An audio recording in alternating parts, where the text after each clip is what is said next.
Okay, Jonathan, it's time to get started. I have my fingers and toes crossed that we are going to come out of this with as little as possible in terms of loss of parts and components, but we will not know until we get deeper. So I'm going to show you here. You can see the moisture brings out this sort of material that is basically crystallized surface loss on the plating from the brass below. So we're going to clean that by hand, make sure that's off of there.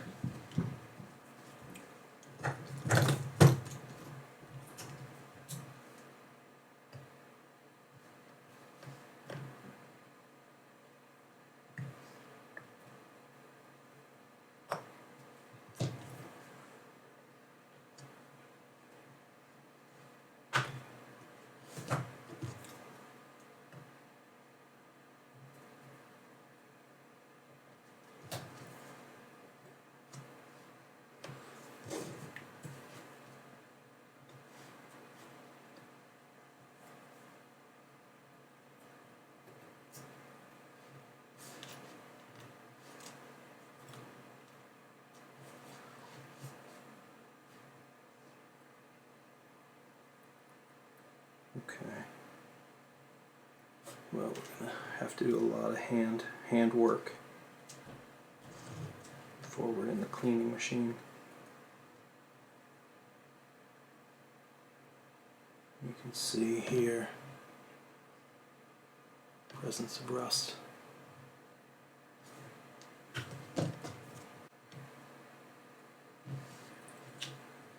Well, your hairspring is good. That's always a plus.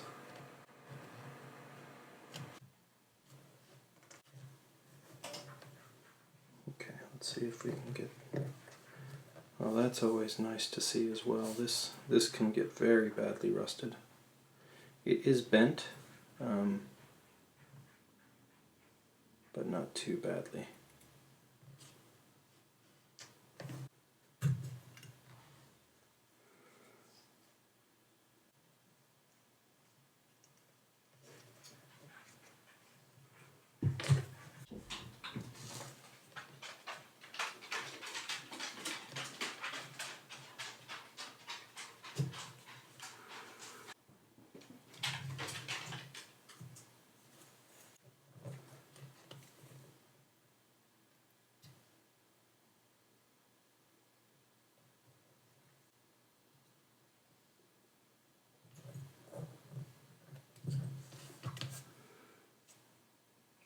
So the back of your dial.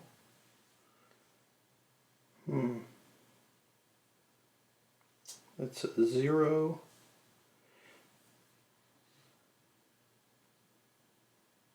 I think it's a 00. It's right there, just like your case back. So that's good.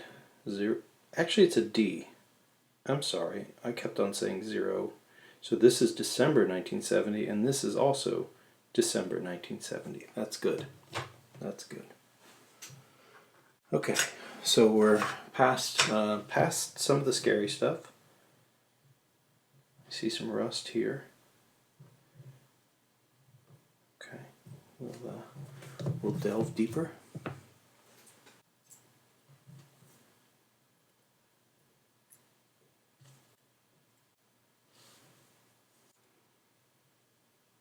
Okay, that looks pretty good.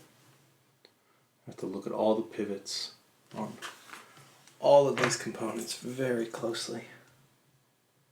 Any rust, and this is pretty rusty in and of itself. This very small item is your palette fork, and it can get extremely rusty, and it has. So we're going to see if we can clean that.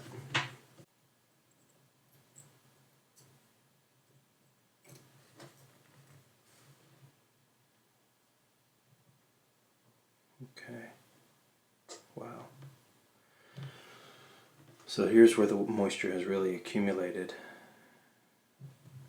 It doesn't look terrible.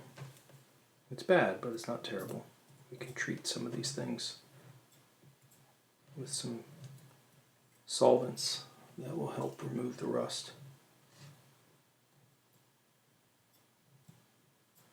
These springs are intact, which is good.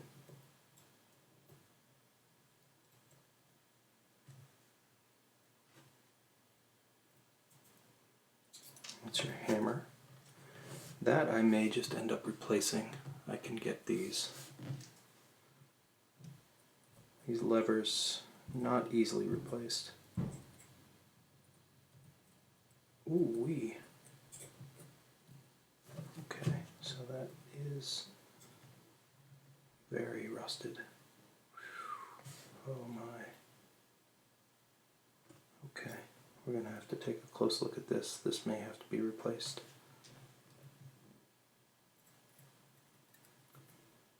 Holy moly. Okay.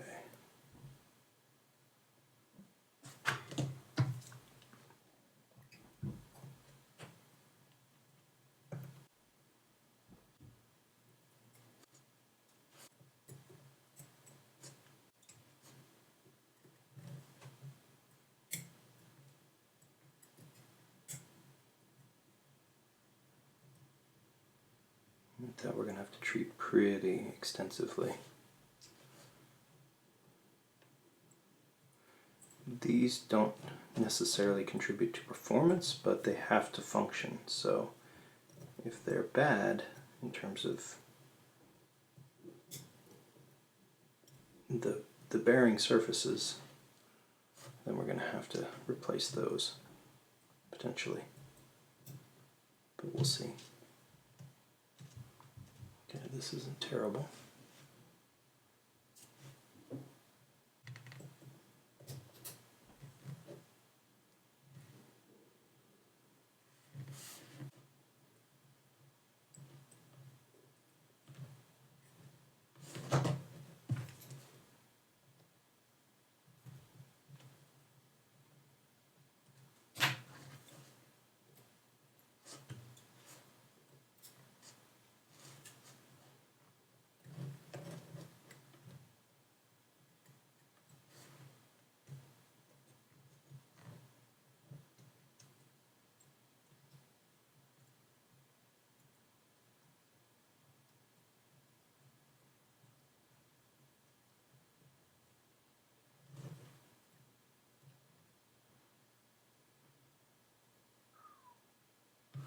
You can see the patch of water that sat on top of your barrel. We may be replacing that barrel.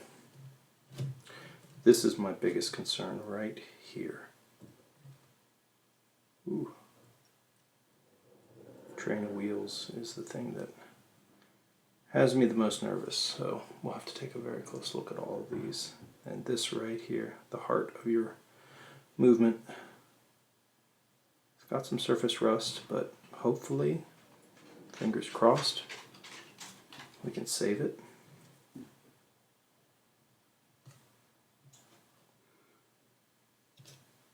Ooh. Oh, yeah, definitely new barrel and arbor. We're probably not even going to bother with that.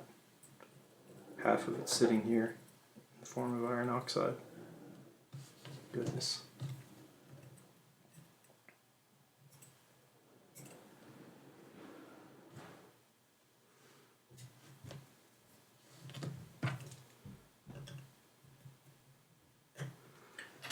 The good thing is we haven't broken any screws, so that feels pretty good so far. Oh no, that's bad. Yeah. Alright, we'll see what we can do about that.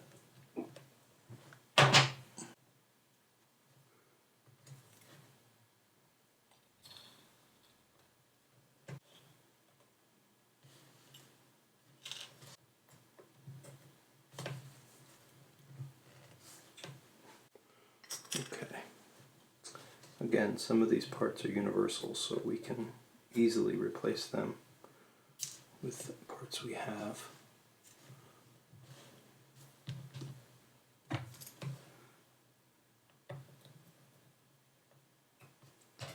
Rather than even fooling with trying to clean them, it's more economical to just replace them.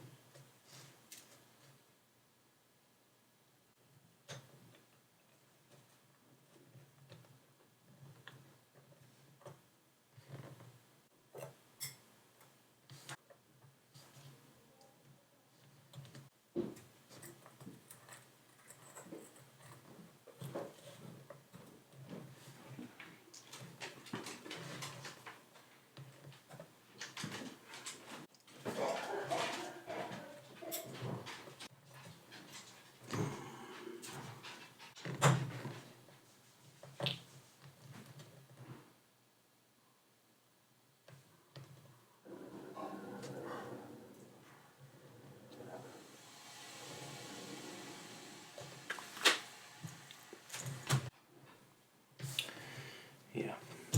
Okay. Well, certainly there are parts that are going to need to be looked at very carefully and perhaps replaced. Some of your gear train, the train of wheels, especially your center wheel, this one here, has suffered pretty harsh damage, and so I don't know about some of the other ones. This one's not so bad. It's another concern. A lot of these things I can source. I don't know about this one necessarily, but we'll see. That one's also quite bad. Alright, well, we have some work to do, have some cleaning to get to. I'm going to have to do some hand work here. I'm going to, of course, source you a barrel and mainspring, because this one is toast. And we're gonna go ahead and jewel your mainspring barrel arbor ports, because they will definitely need it, just as a matter of course. So, all right, we're not out of the woods yet, but we're getting there. All right, when we come back, hopefully clean and fresh parts. Okay, Jonathan, we are back from what is actually roughly about 3 days since we have disassembled your movement. Lots of checks, double checks, component cleaning, hand working, just so many different things. And I kind of want to go through things just briefly now before we do our final assembly. Your movement itself has been together and apart, I would say, half a dozen times so far, of me just testing and looking and trying to be sure that I am 100% sure that we are completely ready for final assembly and final testing of the movement. It's a long story, but I will keep it brief. The good parts are that we're able to keep your movement.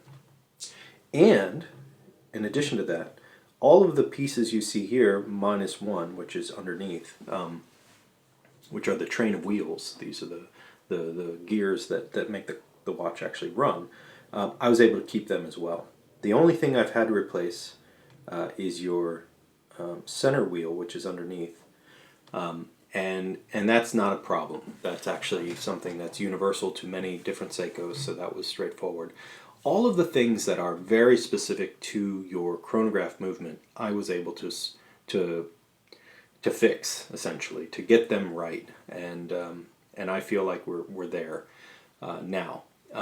So you do have a few parts that are new, quite a few actually. One of them is this. This is your new barrel and new mainspring.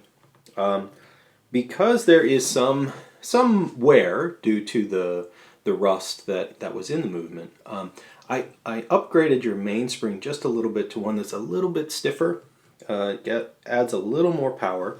It does. There is a cost-benefit ratio there, where a stiffer mainspring, of course, is thicker, and so it fills more of the barrel, which means that your Length is shortened just a little bit, so the power reserve is probably in the 35-hour range rather than the 40-hour range. So you give and take a little bit there, but it's definitely worth it because what that does is it sort of smooths out the delivery of the power because it's a little more power to give, which means that your watch runs, I think at this point, I think we're there. I think we're at a acceptable level for one of these chronographs.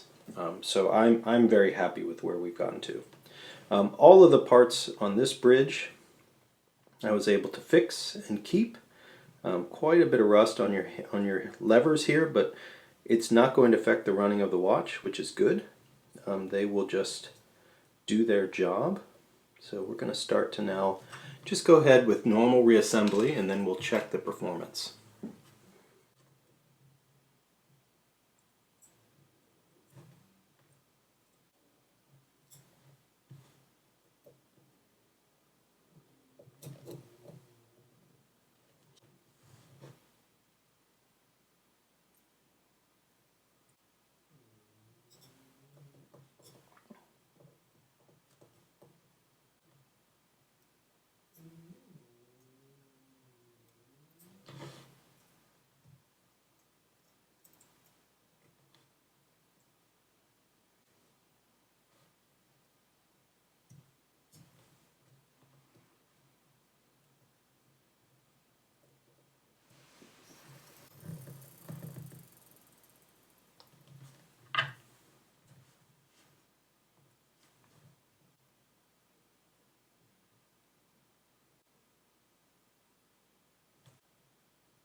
Okay, well we are running, and I think running well. So we are gonna switch over to the time grapher and see if things are where I think they should be. So give me one moment, we'll be right back. Okay, well, doing pretty good. So I have done some adjusting previously, so this is going to be pretty good to begin with. We're in a bit of a power spike right now, but it will calm down to somewhere hopefully more appropriate. But this is really great. Look at that signal. I mean, we gotta give you a little bump here, but otherwise, I'd say we're basically perfect.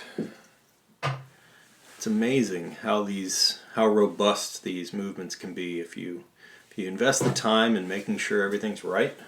They can really, really, really run well. Wow. Solid. Yeah, I mean having that slightly more enhanced mainspring makes a big difference. And it will continue like this. So I think we're there. You know, a couple plus or minus a few seconds a day. Great amplitude, hardly any beat error at all. It will tune itself around. It will need to sort of find its happy spot. But overall, this is perfect. Okay, we're going to come back and build out the rest of your pieces. We'll be back.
Okay, well, that is the movement completely built out, restored, ready for dial and hands, which we'll put on next, and then we will be back in your case and ready to finish the process.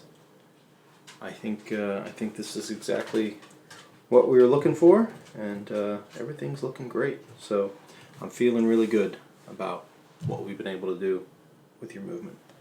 We'll be back.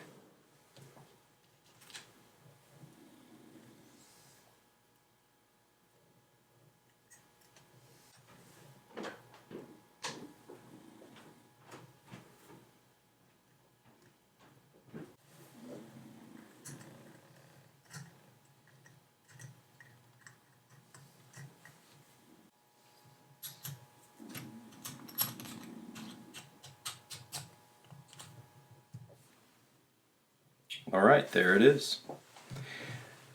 We have reached the end. This has been, I wouldn't say a hard process, but it certainly has come with its challenges. Your watch came out, I'd say, better than I could have anticipated in terms of the performance and the fact that we have a proper running 6139A again. It took some time. It took some effort. It took some parts. It was not without its challenges. I will say that this one tried to work on me, and it almost got there. But we persevered and got you to a state of something that I'm really quite proud of in terms of the watch's performance and the quality of the signal and the quality of the movement itself. Considering where we started, I'm really happy with where I'm putting this watch right now. So it gives me a lot of pleasure to know that this will be preserved and kept in your family and with you as a memento of your father. I want to go over a few things. So I also have your bracelet. We cleaned that as well, so that's ready to go. I'm going to zoom out just a bit so we can see a little bit more of what we've got to talk about here. So your bracelet and your end links and your parts and pieces will come home, of course, on the watch when it comes back. Aside from that, there's quite a long list of items that, the thing about a lot of these parts is that they are somewhat universal to Seiko. Some are specific to this particular watch, but a lot of them are not. And so, even though we have a big pile of parts here, it wasn't as bad as one might think. Some parts that were essential to the train of wheels and to that, I'm fully conscious of the notion of the ship of Theseus in the sense that I don't want you to walk away thinking that this is a different watch than where we started. There are some parts, some components that were just beyond where I would trust them in the watch, for one. A lot of these aren't high pressure items. They don't deal with a lot of issues that could potentially lead to them breaking or whatnot. Some of them do. But for the most part, the time to try and invest to get these back to a good state where they're not shedding bits and pieces of rust into the movement over time, that just was not worth the effort. Here's your center wheel. This was totally, if we could zoom in on this quite a bit, you would see there's lots of rust. I wasn't even able to get it in place in its corresponding key. This is the cannon pinion that goes with that. Some of the winding and setting components, the keyless works, minute wheel, some of the winding parts, the automatic works. Here's just your seals and things. Here's your bushing that we replaced with a jewel. You needed a new balance mainspring, barrel, everything, all of that got replaced. Here's your old mainspring that will come home. So, in total, a mess of parts, but not anything that was so bad that You know, some screws and things. Just things that, yeah, I'll give you an example. So one of the screws that's part of your keyless works, I started to turn it. I wanted to keep one of your originals, and it broke. It actually broke off as I started to put a little bit of torque on it to make sure that this component was in place. I had to go in and actually physically remove the end of the, where is it? Here's the piece here is somewhere in here. Here it is. I had to actually physically remove this end of the screw from inside of your movement. That was almost a disaster. I don't know what I was thinking, why I would try and put in an old screw, but an old rusty screw, but it broke immediately, and that's just a lesson learned for sure. I mean, we got it out, it was no big deal, but you know, at the end of the day, it's just not worth it. All of these are stamped components that came out of the factory at the same time as this, and you know, they all fit perfectly, and it's for the amount of rust and the amount of time it would have taken me to get all of that rust off for this part, it's just not worth it. There are a million of these out in the world. And now you have yours. These are all the originals. They come back with the watch, but your watch is perfect. It's functioning, it's doing the right thing, it sets, resets, does all the stuff. I want to give you a little bit of instruction on the watch in terms of keeping it for the long haul. You noticed where I stopped the minute recording or the sweep hand for the chronograph. You can start and stop the chronograph anywhere you want. That's fine. Starting, stopping, running, all of that is perfectly you know, good use of the watch. The thing I always try and remind folks of is that this hand and the wheel that's attached to it, it's not that it's fragile, but there's only one that goes with this watch. And finding another one is, again, this process of disassembling an entire watch, and that's why I tried to save your chronograph wheel so much. To save it for its life, I always recommend that people do their best to try and do their resets of back to 0 with this button somewhere between 11 and 1. And that way, you're minimizing the amount of torque you apply both to the hand and to the wheel. That hard hammer reset, when you push that in, if it's done down here, man, you got to traverse all of this space, and it's flying around and coming to a rapid stop, which, you know, is a huge amount of torque because the forces are quite high. So please, if you do run it, that's fine. Stop it, restart it until, you know, you get somewhere here, and then give it a good push back. That will help preserve the life of your chronograph. Okay, well, it's been a real pleasure. It's been a lot of work, a lot of time, a lot of effort, a lot of looking and cleaning and doing things, but I think in the end the outcome is definitely great. Cosmetically, nothing changed. I cleaned your hands just a little bit to get them to shine a bit more, but at the end I left it, you know, as you remember it and as it should be. It's all original, completely untouched. I left your crystal in place. It still looks quite good. It's got its scratches, but that's okay.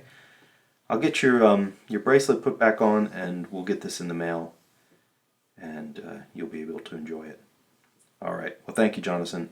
I will talk to you soon, and thanks for watching.